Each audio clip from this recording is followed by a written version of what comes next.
down the pub. You're dead. I buried you. So why do you look at me from the mirror behind the bar?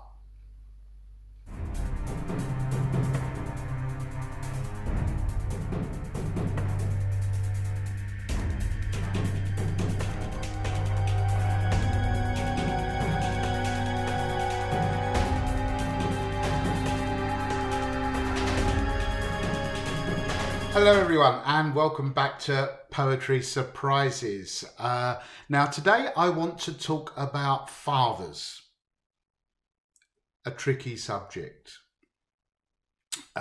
You may have seen my video on the dream a little while ago, and in that I read a poem of 5 parts which related to visiting my father in a dream and traveling with him in this kind of limbo land, this dream world.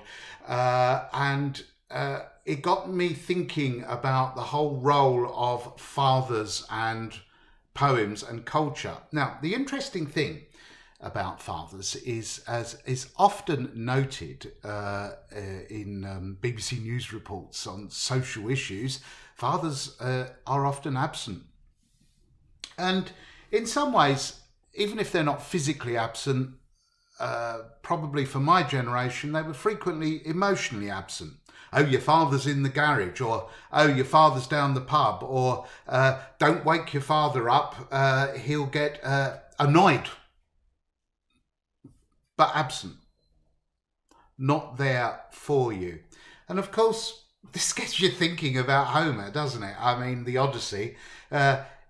Is it the story of Odysseus, or is it the story of Telemachus travelling around the world looking for Odysseus? And then you come to Ulysses by James Joyce, and you think of Hamlet looking for his father, and the replacements are always dodgy. So it's a big thing. And you know, I was watching a TV programme on the London borough of Waltham Forest, which is Walthamstow, where I was brought up, or Walthamstow is part of the London borough of Waltham Forest. And it's quite fascinating that one of the things that they said, you know, there's social problems, and it's London Borough of Culture 2019. So it's no longer London Borough of Culture, but it was last year.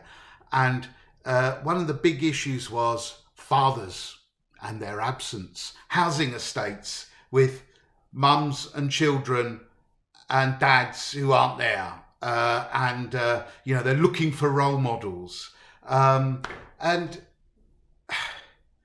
yeah, it's really worrying. Sometimes though, I wonder if the father role model isn't a bit, you know, worrying in itself. Because it's great if fathers are around and they're peace-loving and quiet and caring and friendly, but if they're overbearing, controlling, bullying and boorish, and physically violent quite frequently, drunk, gambling, maybe it's not so good. You know, maybe we're better off without them. Telemachus travelled the whole of the Mediterranean looking for his old man. When he came back, of course, he just murdered all the suitors and took back up with his wife, as some do. I want to read a couple of poems about my dad, who I introduced through the earlier sequence on the dream, and I want to do it more than once. So this is the first in a series of poems, and this is an early poem that was written soon after my dad died. And the first one is called One-Eyed Jock. Now, my old man worked on demolition in the latter part of his life. We'll get onto the more colourful aspects of the earlier part of his life another time, because there's a lot more to it than that, but I won't reveal too much too quickly because you might not tune in to a later episode. But One-Eyed Jock was a geezer who my old man worked with, on a demolition site. He employed him. My dad ran a small demolition company, and they used to sort of go around. And One-Eyed Jock was absolute danger. I mean, this guy was seriously inept. You know, I think my dad employed him out of a sense of sympathy. To be honest, it had to be, because he was, you know, he didn't work well and he didn't work hard. And anyway.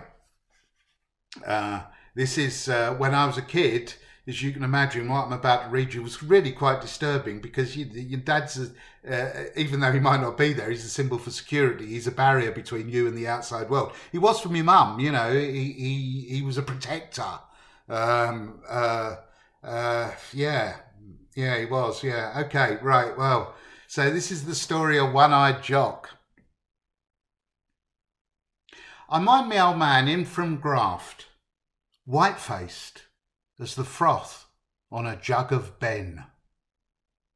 He muttered to mother something about One-Eyed Jock. Then scrubbed, had his grub, and went straight to Kip, mum's eyes clocking his every move. Years later, when he'd lost that Superman swank that sons strapped their fathers with, he got to gab over a pint of Guinness. It came out. Dropping the dome of the Odeon, Camberwell, one of those glitzy affairs with tickly chandelier, he'd come an hand away from plummeting to the pit. One-Eyed Jock had cut roofing cable, and the twang of it twisted Dad 20 foot aloft any old way. Somehow he managed to grab an edge. Hang on. To me, One-Eyed Jock were a white-faced pirate with a black eye patch who tried to strike me.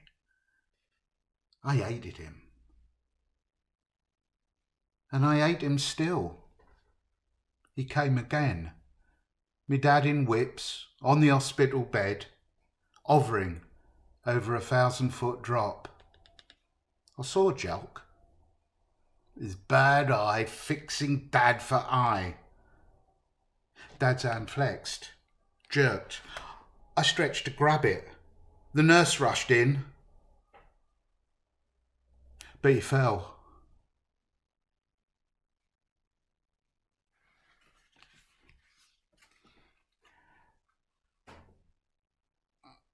And the second, or third poem, in fact, because you had the intro a little while ago from Down the Pub, which was about me recognising myself in the mirror, you know, when you go in a pub and or you look in the mirror and you suddenly shot, you think, blimey, I look like my old man. I don't know if I do, but I remember having that experience a few times. So the third poem is called Touching Goodbye. It was that, you know, that handout. Well, in this poem, it's more of a handhold. Here it is, Touching Goodbye. I held your hand. The first touch for 20 years. It just never happened before. Hellos, goodbye, done the man's way. Big irrelevance, sign of weakness. No show of the overwhelming love in us. Yet I held your hand today and felt stupid for doing so. Deep in your coma, you probably disapproved.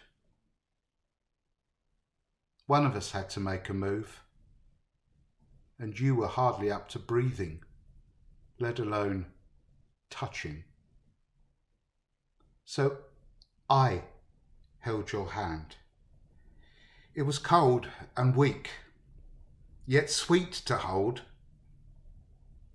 So good to find you again, not to say goodbye, but hello.